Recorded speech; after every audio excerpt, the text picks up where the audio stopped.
So far we have seen scalar conservation law. We started with a conservation law of this form. Here u is our conserved variable and phi is the flux.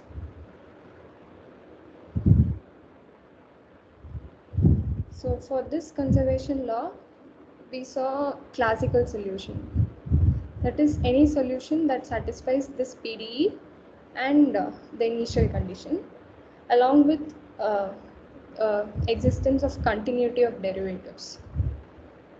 Next, we saw weak form for this conservation law. It is we integrated this scale PDE over time and space, and then we did integration by parts so that we transferred the derivatives in u and phi to the test function. And the test function that we considered was specifically like it was defined only in some region, where some region, may it be circle or some other shape, but it's defined only inside that region, whereas outside that region it's 0. So we considered such a test function so that, when we did integration by parts, we were able to cancel out all the boundary terms and we only had the initial condition left. That is, we only had this u of x comma 0, phi of phi, test function of x comma 0 dx term.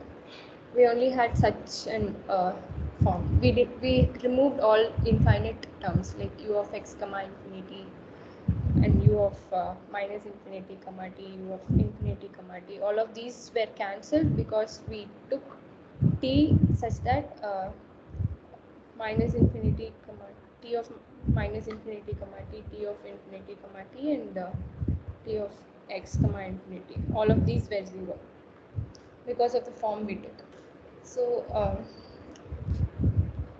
from the scalar conservation law, we got the weak form by using a test function and integration by parts.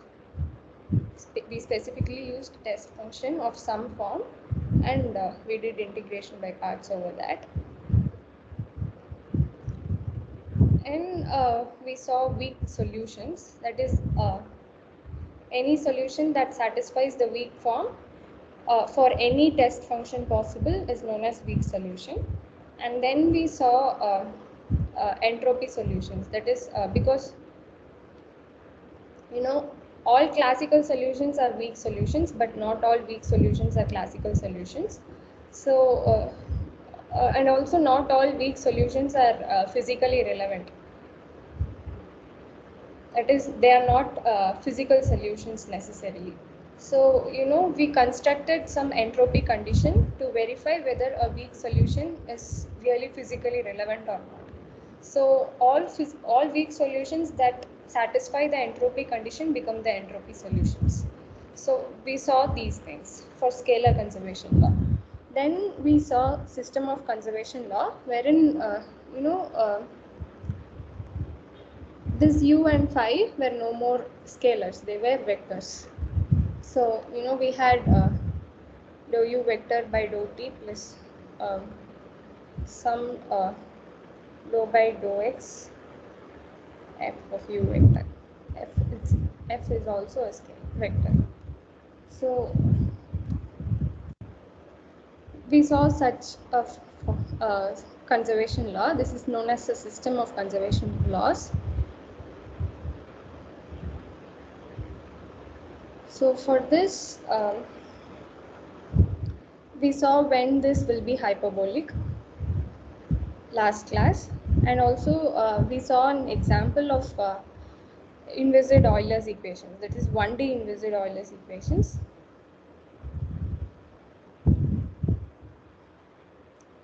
Which was dou by dou t. I'll write it now as a vector, rho u1, rho u2, rho u3, rho e. Yes. Okay, I've written it in 3D. Okay, it's quite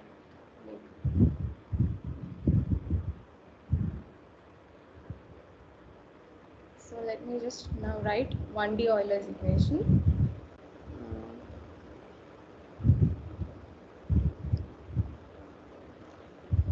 So now here in this case, this becomes our conserved variable vector u vector, which we have over here, and this is our f vector of u vector. So this is our system. For 3D, we'll have three terms here: dou by dou x of a vector plus dou by dou y of a vector, and again dou by dou z of a vector. So this is our system of conservation law. For this again, let's see what a classical solution is. Similarly, we'll go through these things. That is classical solution, weak form, weak solutions, and entropy solutions. We'll go through these for a system of conservation laws as well. So here now let's just see what a system of conservation law is again. We have already seen it. So let's just redefine it again. So we call something as Cauchy problem, or we call an initial value problem. That is, when initial conditions are given, we call that problem as Cauchy problem or initial value problem. When boundary conditions are given, those problems are known as boundary value problems. So here we are considering only initial value problems. From the beginning, we were only considering initial value problems. So we have this system, and then we have this position vector, this velocity vector, and time belongs to r plus. R plus here is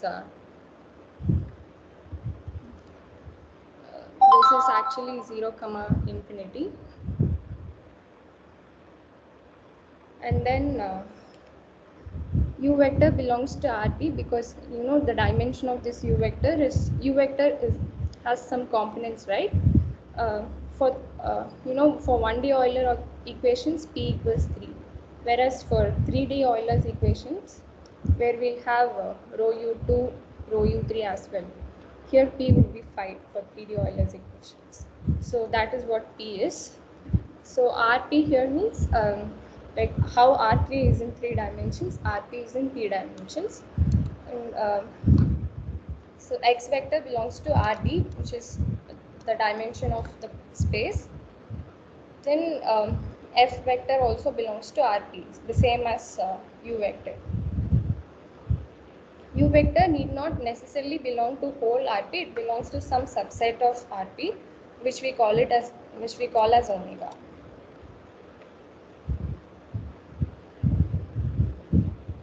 Now, for this kind of system of conservation law, what is a classical solution? This is the same as the one we defined for scalar conservation law. So, you see, u vector is a function which is a function from Rd cross 0, infinity, because u vector is defined at x vector, t, and x vector belongs to this Rd, and t belongs to 0, infinity. So u vector, the domain of u vector is Rd cross 0, infinity, and its range is omega. So u vector is a function from Rd cross 0, infinity to omega, and we call such a function u vector as a classical solution to the PDE if it satisfies these three conditions. That is, it should, first of all, it should satisfy the PDE, and it should satisfy the initial condition. Then we require the function to be continuous. U vector must be continuous for all x vector and t, and the derivatives u vector xj and u vector t must exist. This means u vector x1, u vector x2, and so on. And this means this just means it itself, u vector t. So these derivatives must exist, and we require the derivatives to be continuous as well at all t and xj. So this is the same as the definition we had for the scalar case. So this is now the classical solution for our system of conservation laws. So next, weak form. So we are done with this classical solution for the system. Now weak form, again, I told you we consider some test function and we do integration by parts. The same will be done for this system. The same which we did for scalar conservation law will be done for the system. I'll not repeat it here again, but I'll say how test function will be defined. So for scalar conservation law, we consider the test function to be non-zero inside a circle and zero on and outside the circle. Here again, we'll consider some subset of the space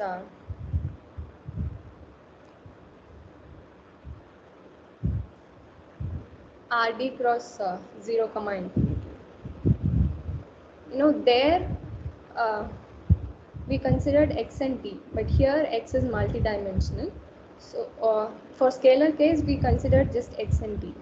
We just said x squared plus t squared less than or equal to 1 whatever radius it may be, because beyond that we are going to consider t to be equal to 0. So inside this region our t was non-zero, and outside this circle it was 0.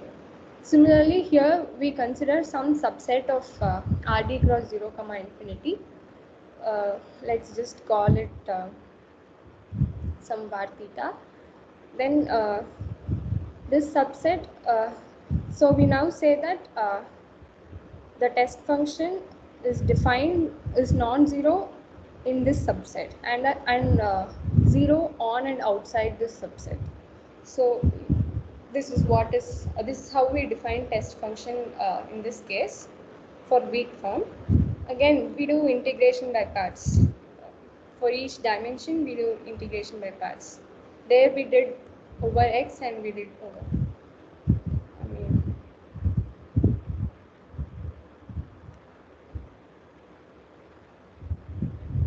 For the scalar conservation law, after considering some test function,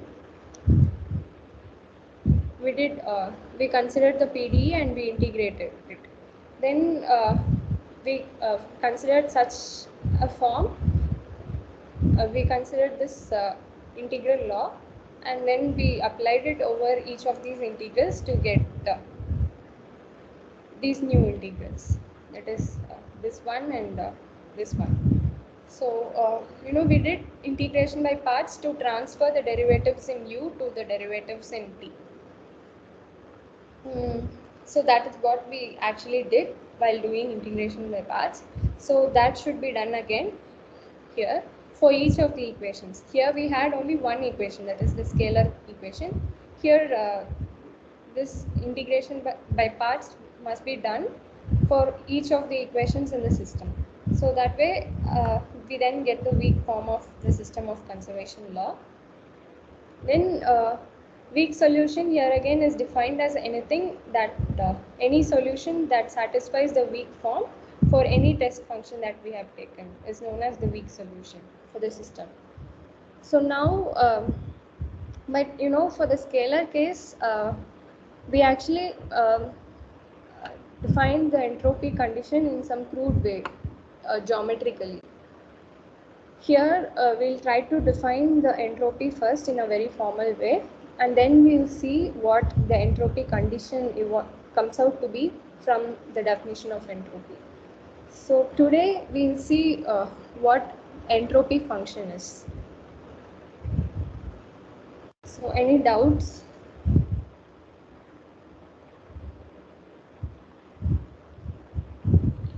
No, ma'am. Okay.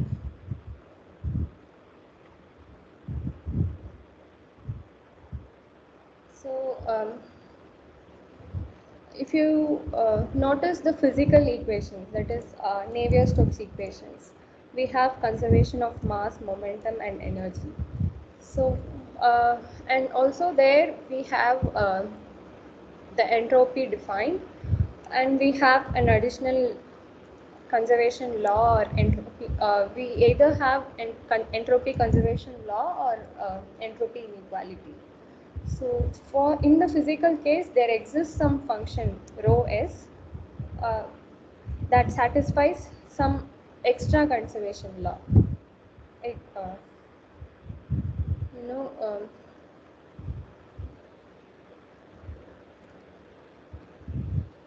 here this was our Euler's system of equations. Now this system also for this system you can have some function u equals minus rho s, where s is your physical entropy. So this will again satisfy another law.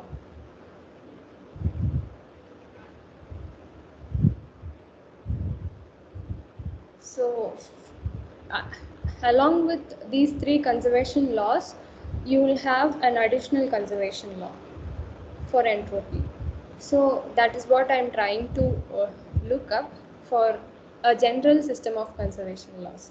There we just Navier-Stokes equations is just, or Euler's equation, whatever, is just one example of your system of conservation laws. Here we have considered a general system, and let's try to see whether there will exist a function such as entropy that satisfies an additional conservation law, that is the entropy conservation law. So um, so we start with a question. Will any classical solution u vector satisfy an additional conservation law of the form below? Your entropy function here is u, capital U is your entropy, and throughout we'll be calling u as the entropy. Although we have not proved that u is an entropy, uh, we are having this additional conservation law. We'll later prove how u becomes the entropy and fj becomes the entropy flux. Do not confuse the symbols, because the small u vector is your system, the vector of conserved variables. It will have rho, rho u and rho e. And fj vector of u vector is your flux of the conserved variable, whereas capital U is entropy function and capital Fj is the entropy flux function. So that is what we'll be going through hereafter. So will your classical solution, that is u vector, be able to satisfy such a conservation law for any function u and for any fj? So that is what we'll see here. So u vector, this capital U is a scalar function, which is whose domain is omega. This omega was a subset of Rp, and its range is R.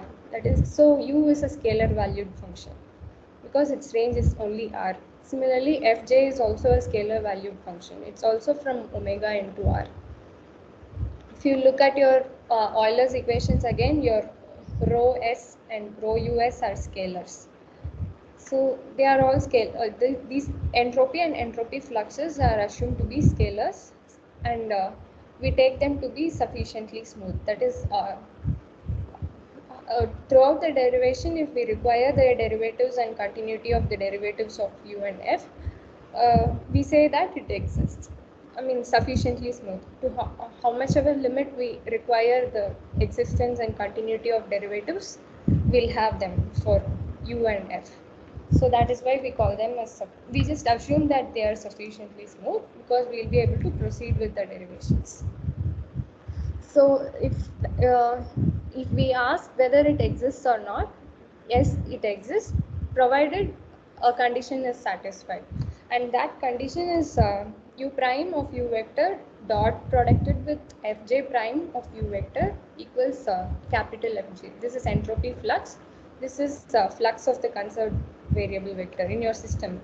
This is your flux in your system of conservation laws, and this is your flux in the entropy equation, and this is your entropy function.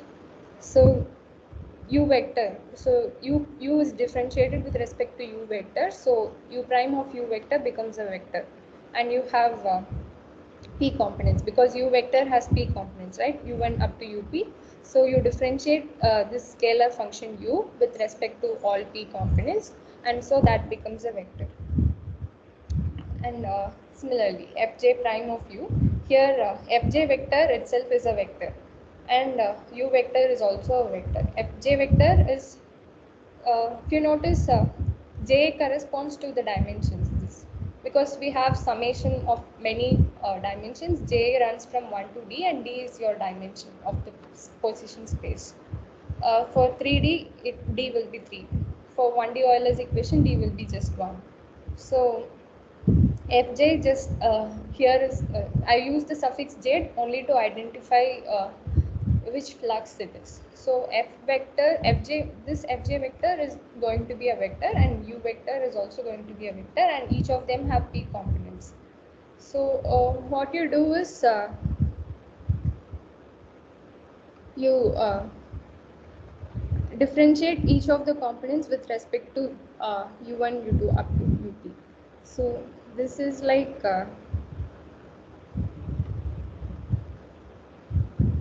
dou by dou u vector of fj vector, right? Both of them are vectors. So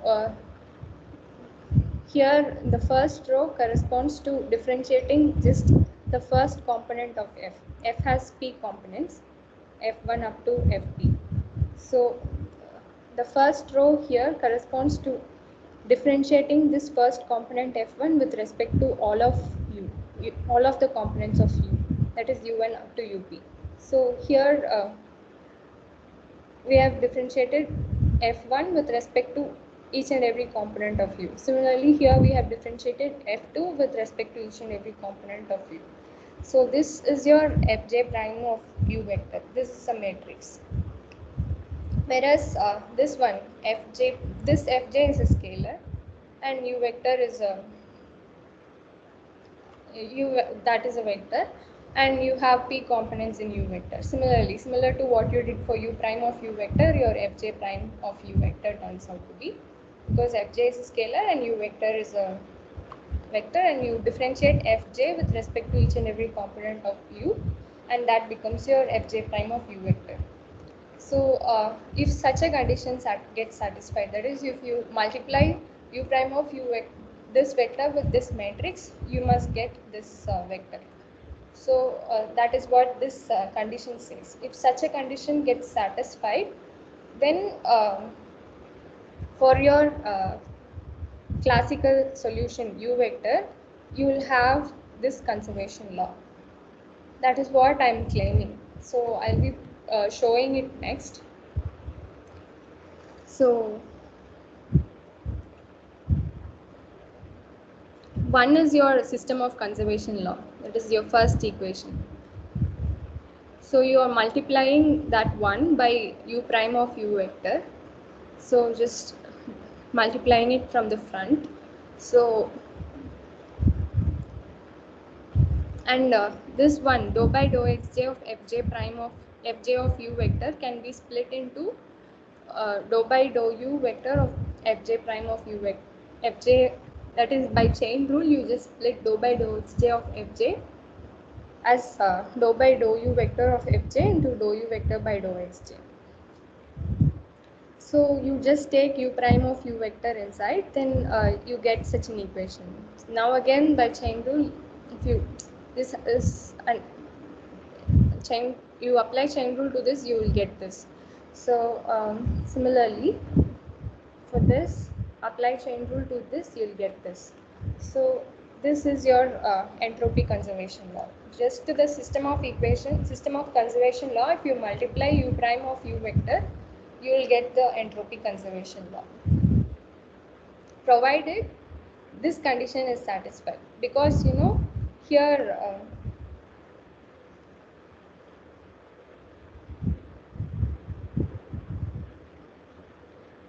this into this will become u prime of u vector to fj vector prime of u vector into dou u vector by dou xj. So this will become fj prime of u vector. So that has been written over here, and only because this condition is true, we were able to write fj prime of u vector here, and we were able to get the entropy flux over here. So if this condition, that is u prime into fj prime equals capital Fj prime, if that is true, then you know, for your classical solution there will always exist an entropy conservation law. Now with this as motivation, we define what an entropy is. Till now we just didn't define the entropy. We just had some function u. We just said if this condition is satisfied, there will exist an additional conservation law. So that is what we have proved until now. Now with this as motivation, let's define what an entropy is. So let's just assume that omega is convex. Omega is your domain where u vector belongs to. U vector belongs to omega and omega is a subset of R. So this is what your omega is, the domain in which u vector belongs to. So that we assume to be convex. It's just some set, okay? Omega is just some set. So if in 2D, if you say omega, let's just for now let's just say let's just assume some small omega, and let's just say that it is a subset of some R2. So in the two-dimensional space, uh, there exists some subset, and that subset is omega. So we call this any function as convex if you have 2 points. Between any 2 points, if you are able to draw a line such that that line only falls within that omega. But here if you consider these 2 points, the line that you draw over here will fall outside.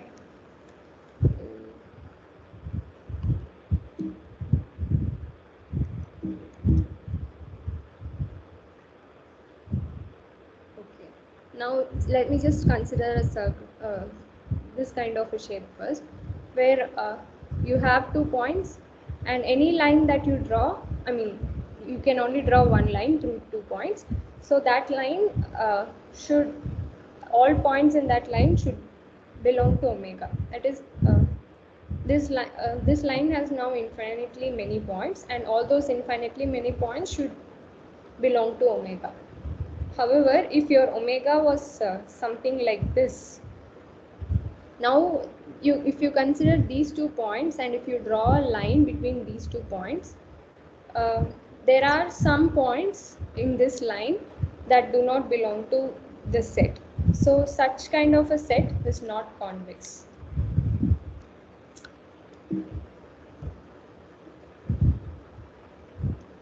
Got it? So if you draw a line between any 2 points, and if some of the lines in the point go outside the set, then that set is not a convex set. However, for any 2 points in omega, if the line that you draw has all of its points lying inside that set itself, then such a set is known as a convex set. Got it? Any doubt here?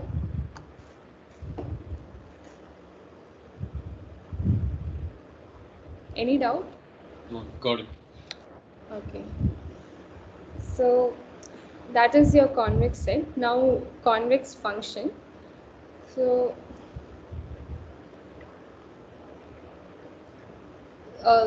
you just consider a function u whose domain is omega and range is r. So for such a function, we call that function to be convex if u double prime of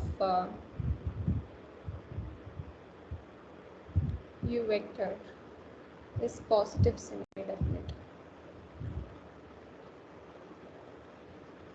This is like saying in the scalar case, this is like saying if suppose your u were scalar, this small u, if instead of being a vector, for the scalar conservation law it's just a scalar, there it will be just dou squared u by dou x squared being greater than or equal to 0. So but for a vector case, you have to see if u double prime of u, which is a matrix, is positive semi-definite or not. So that is like for positive semi-definiteness you have another condition, which is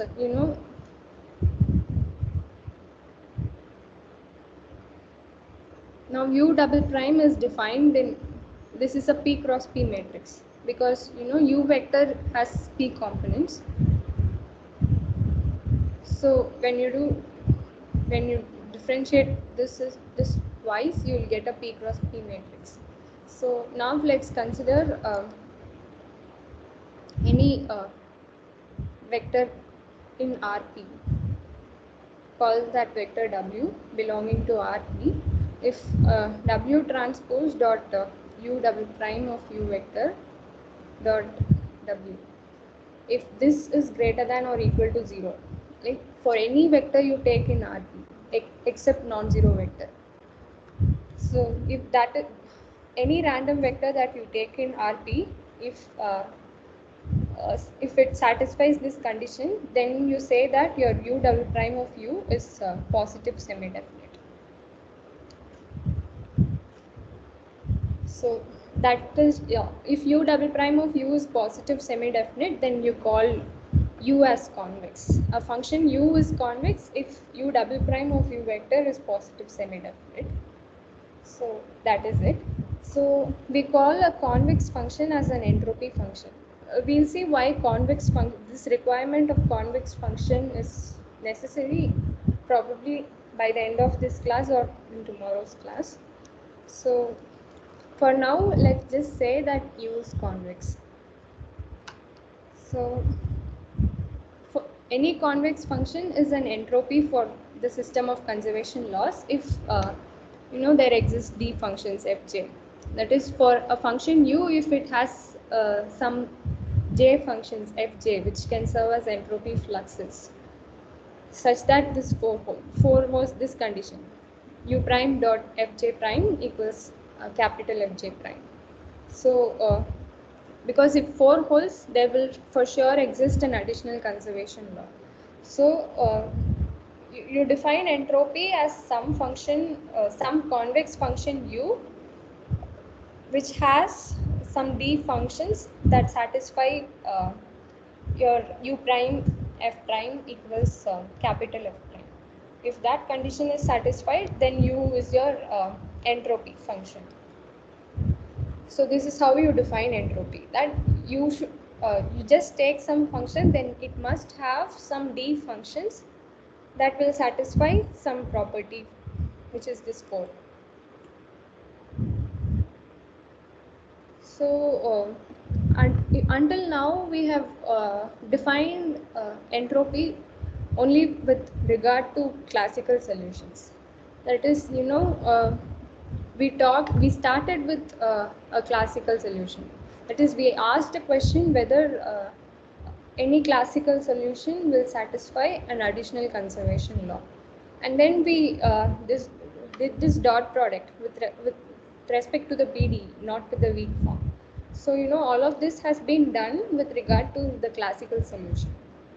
So with the work that we have done, we can say that any classical solution satisfies this additional conservation law if such an entropy function exists, provided for a system of conservation laws, if entropy function exists, then any classical solution of that system will satisfy this additional conservation law, which is also the entropy conservation law that we have defined.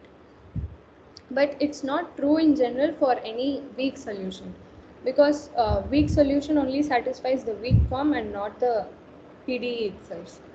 So what we have talked till now has no concern with the weak form. But however, we use entropy to see if weak solutions are physically relevant solutions. But we have developed entropy only with consideration of classical solutions.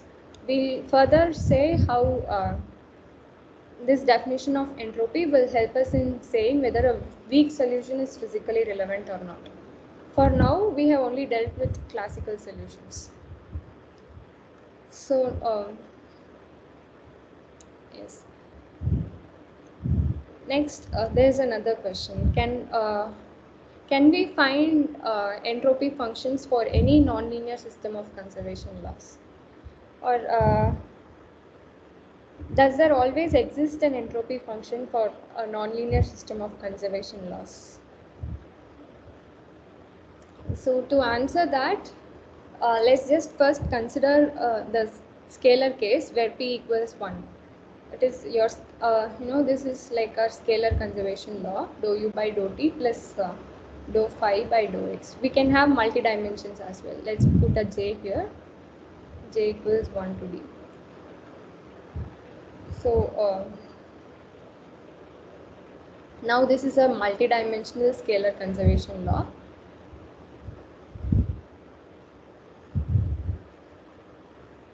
For such a scalar conservation law, any convex function we can if it's a scalar, it's just u of some u. This is going to be u of some small u, because your small u is this. Will be an entropy function if we defined entropy like a function is known as an entropy function if there can exist some flux functions fj such that u prime of u into fj, here phi j becomes fj, okay, this small fj prime of u equals capital fj prime of u. If there can exist some function u such that this holds. For any function u, this capital U, if you are able to find some fj such that this function holds, then that u is an entropy function. So for the scalar case, you only have this one equation, right? So whatever function you take, that is whatever convex function you take, u of u, you will always be able to find some f which satisfies this condition, which can be evaluated by using your compatibility condition itself. So for any convex function u, you can always find what f prime of u will be, and from that f prime of u, you can evaluate f, and that will be your entropy flux function. So for any convex function u, there will always exist some fj's such that this entropy compatibility condition holds. So if that is true, then your u is all the capital U any is going to be an entropy function. So for the scalar case, any convex function becomes an entropy function because it is always possible to find some entropy flux functions which satisfies our condition. But we go to a system of conservation laws where p is greater than 1, then that is not the case. Not any convex function does not become an entropy function, because this function, this equation, that is 4 was u prime of u vector into fj vector prime of u vector equals fj prime of u vector. So this will become a p cross d linear PDEs, because if you expand this equation, you will get this one. It is I've written fj prime here because fj is dou fj by some dou uk, okay, where k runs from 1 to p and j runs from 1 to d, and I have written this u prime of u into fj prime of u over here, which is dou u by dou ui into dou fij by dou uk. So here we have a sum over 1 to p for I, because here this I and this I are same. So this is just the same matrix that I've written over there previously. Dot product of these two has been written in symbolic notation over here. So if you do that, we'll have p cross d equations, that is p into d equations. So your f for any function u, your fj's must satisfy these p into d equations, which may or may not be possible, because if even for a linear system of equations, algebraic equations, uh, if the equations contradict each other, let's say if x plus y equals 1 and x plus y equals 2, to solve them is not possible, and there exists no solution. And there can be cases when you know we have a redundancy of infinite solutions here. All of them are solutions. The two equations overlap, and all the points are solutions. Depending on different cases, you have different solutions. There may be cases where intersection of two equations gives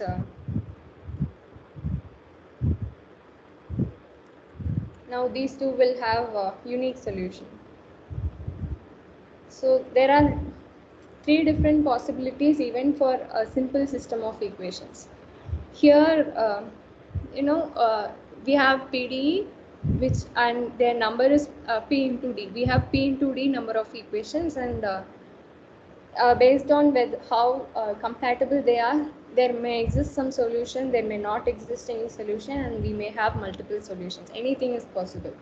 So you cannot say like in the previous case for scalar case where p was 1, you were able to say that for any convex function u, there will exist some f that satisfies this entropy condition. I mean, not the entropy condition, this some compatibility condition. However, for the vector case, you cannot say that. But you can attempt to find whether there exists some fj's for any u that you take. So, but you cannot say that for any convex function u, there will exist some fj that satisfies this condition.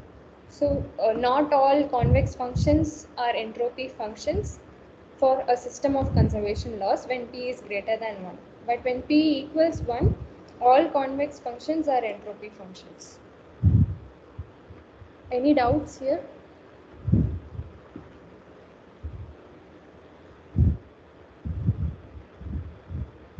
Any doubts? No, ma'am. Okay.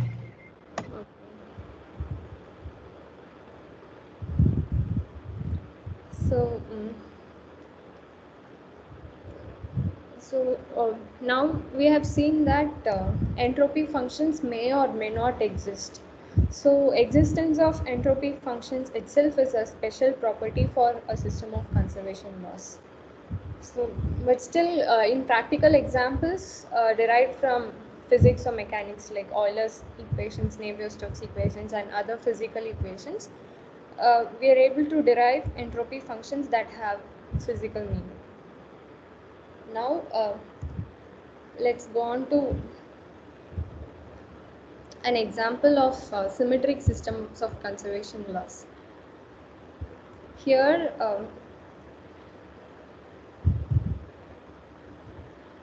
after finishing this example, I'll say why we are doing this example.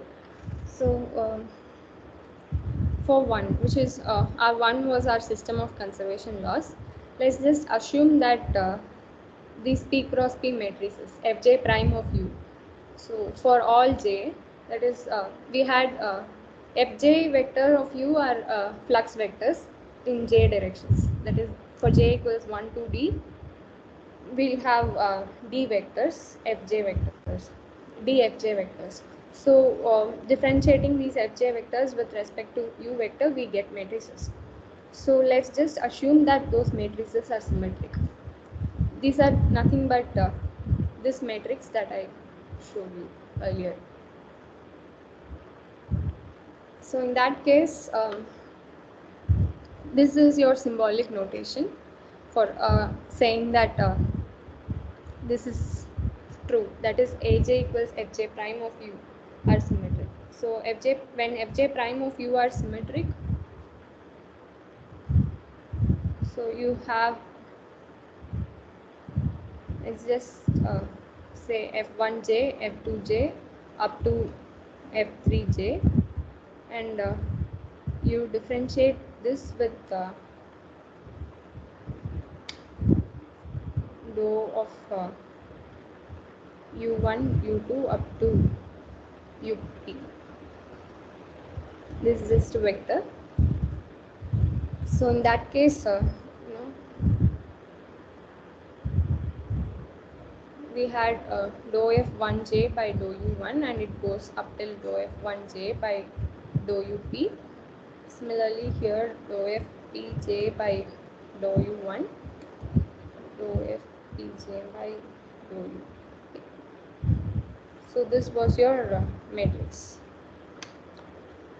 So in this matrix, if we consider this matrix to be symmetric, let's say the second component dou f2j by dou u.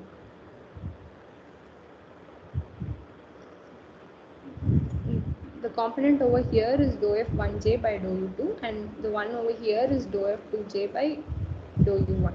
So this and this must be same. So for any for all diagonal elements, this happens. That is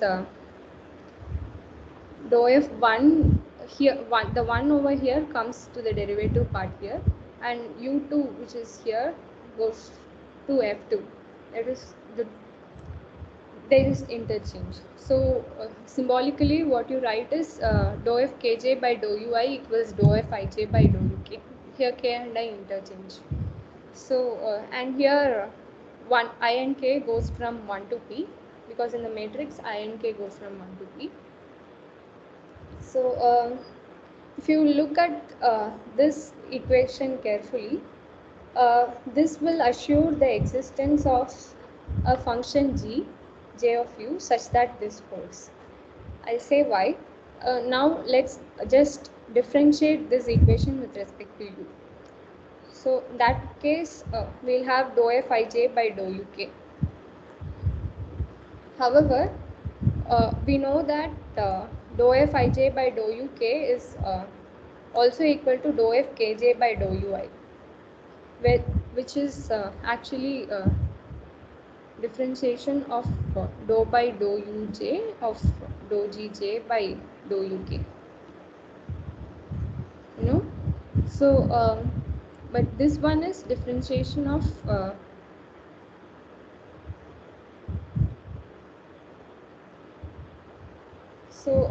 for a derivative, if you have a second order derivative, the order of differentiation is always interchangeable. That's some property of derivatives. This for any function, this is always equal to this. This order of differentiation is always interchangeable. And with that as an inspiration, we just try to equate this to this one and this to this one. Because this and this are same, we are able to say that they are equal to some derivative of some other function. Okay, because of this property that because dou fij by dou uk is equal to dou fkj by dou ui, and we can always write this as derivative of some other function, and this also can be written as derivative of another function, but both of them are equal. Both of those derivatives are equal. So that way we can say that these two are equal. So also in the other way, this is one way implication, but the other way implication is true as well. It is when these two are equal, we can say that there exists some function gj such that dou gj by dou ui equals dou fij by, not, it's just fij.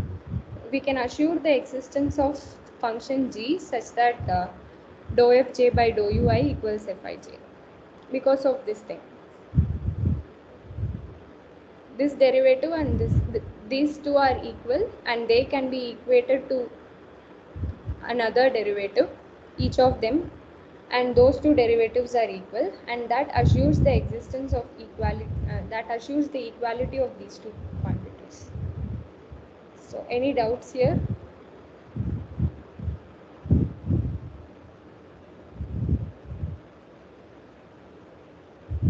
Any doubts?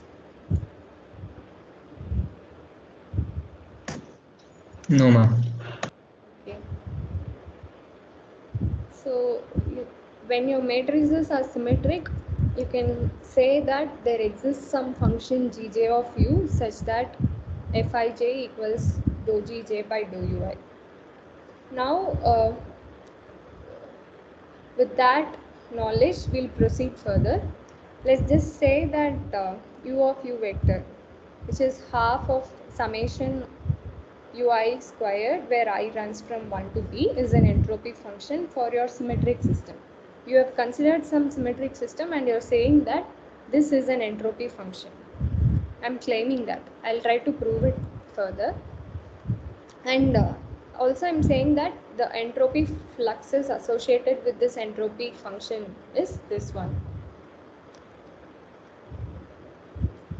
So you say that this is an entropy function and you say that this is an entropy flux function for a symmetric system of conservation laws. So now this is true. This dou by dou xj of gj of u vector. Just do chain rule. Dou ui into dou ui by dou xj. When you do chain rule, you have, since you here, you know, chain rule has been done over vectors, so you just sum over I from 1 to p, and we know that dou gj by dou ui is fij. We have stated it earlier, so you just substitute it over here and you have it. Okay, now from this we can imply the further properties. Let's just take derivative of entropy flux fj and substitute the one that we had earlier, and ui fj, ui fij has been differentiated. ui has been differentiated first and fij has been differentiated next. Then minus gju. Here when you differentiate gj with respect to xj, we have we'll get dou by dou xj gj, and you substitute this here because your fj of u equals this quantity. You differentiate the whole of this quantity by xj and you get these.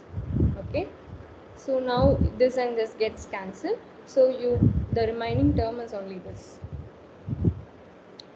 And with this you can proceed further.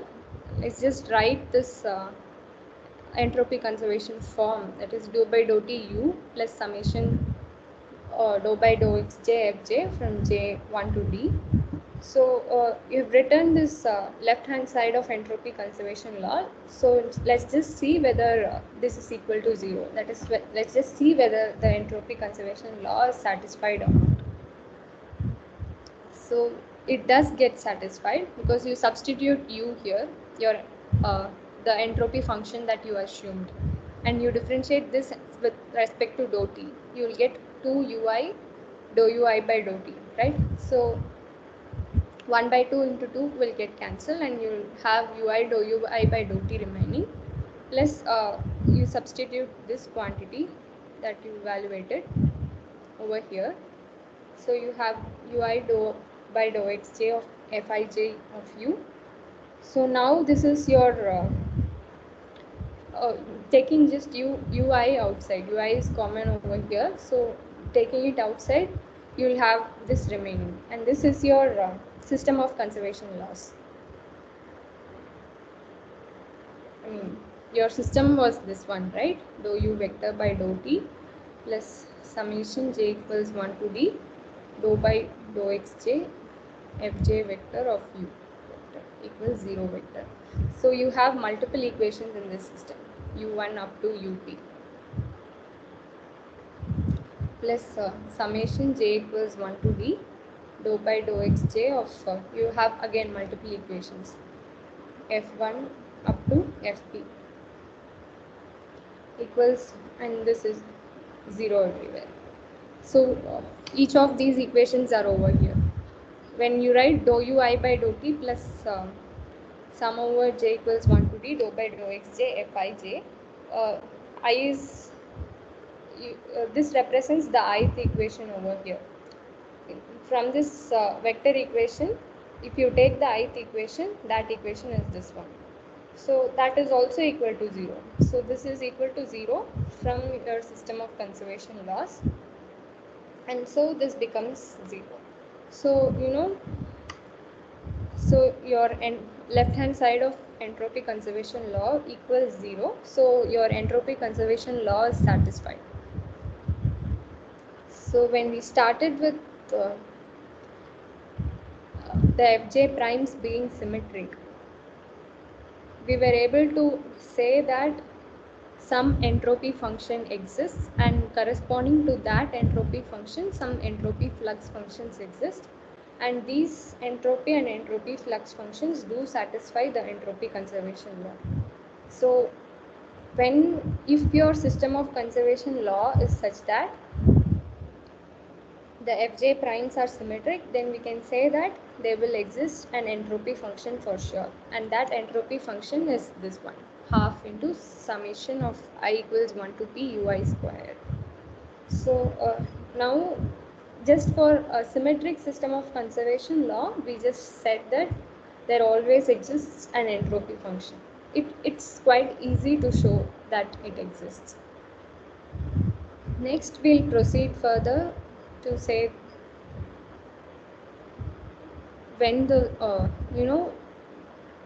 for an entropy function, what is the necessary condition to satisfy? Yes.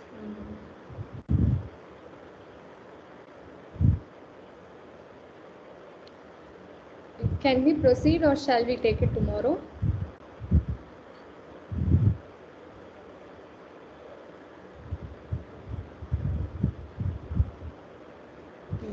Is it okay to proceed, or shall we continue this tomorrow?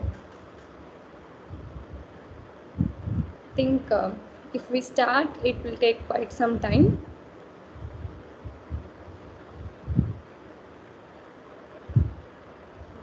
So it's up to you guys to decide.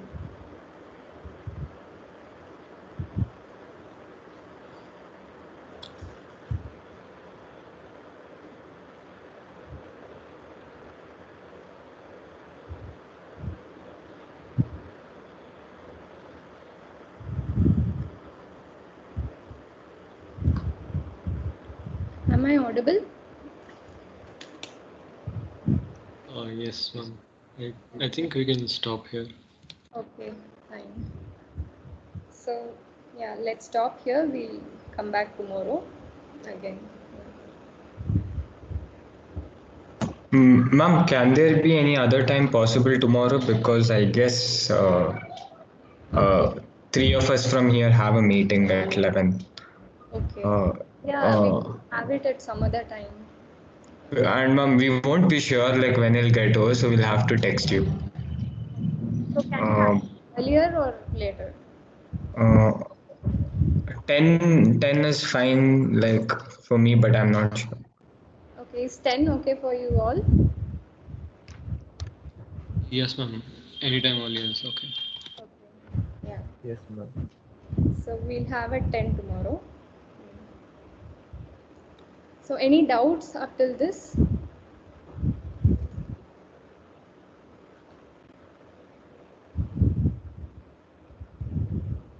No, ma'am, not exactly. Ma'am, that first equation that was shown for entropy, like, is that some mathematical way to show entropy again, same as last time? Or does Entropy it? conservation law. Yeah, the entropy conservation law, yeah. That has been, physically you always have this entropy conservation law. For the Navier-Stokes equations, you have the entropy conservation law. So it has been inspired from there. So you say that for any classical solution, this entropy conservation law exists. And based on this, you define, based on this entropy conservation law, later we'll see that this entropy conservation law becomes an entropy inequality. For weak solutions, we'll say that that solution is actually a physically relevant solution only if that entropy inequality is true. So that is why we have this kind of formation. Okay. Okay. So is the main reason like to differentiate between weak solution and classical solution, or is there any other use also for this? Okay. Weak solutions can also satisfy this entropy conservation law. I mean, they can also have this equality. That is, no. This equal to 0 always holds for any classical solution, but we don't know if this equal to 0 can hold for a weak solution or not. A weak solution can also have this equality, but you don't necessarily state that it should only have equality. For a weak solution, it can also be an inequality. Okay, you call something as an you find weak solutions using the weak form of conservation law, but you say whether that weak solution is physically relevant or not based on this conservation law. That is, for a weak solution, for a physically relevant solution, this has to be greater than or equal to. So we'll see that tomorrow. We'll see how it becomes greater than or equal to for a physically relevant solution. But not all weak solutions will have this greater than or equal to as well. They can also be less than or equal to. But if this becomes less than or equal to for some weak solution, then it's not physically relevant. We don't take that as a solution for our system anymore. So this is basically some equation which we use to say whether a solution is physically relevant or not. But you don't start with the inequality, because a classical solution doesn't directly give the inequality, it only gives equality. A classical solution always satisfies this entropy conservation law because it's always smooth, so this gets satisfied. But for a weak solution in smooth regions, this equality gets satisfied, but in discontinuous regions, you'll only have the inequality. It may be less than or may be greater than. If it is greater than or equal to, then for sure that is a physically relevant weak solution. That is how you predict. So, any doubts? Is that clear? Yeah, I got it. Okay. Any doubts? Any more doubts? No. Huh? No, ma'am. So, yeah, we can stop here. We'll meet at 10 tomorrow. Thank you. Thank you.